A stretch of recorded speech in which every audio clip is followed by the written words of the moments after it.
দিয়ে দরজা লাগিয়ে রাখছেন ওই জায়গায় হবে ইনফেকশনের জীবাণু ঢুকবে বাথরুম থেকে এই দিক দিয়ে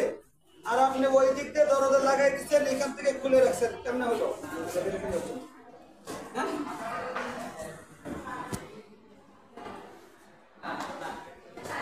ওই সাইডে দরজা খুলে দেন আর এই সাইডে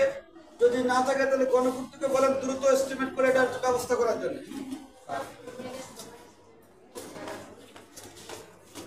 গণপূর্ত থেকে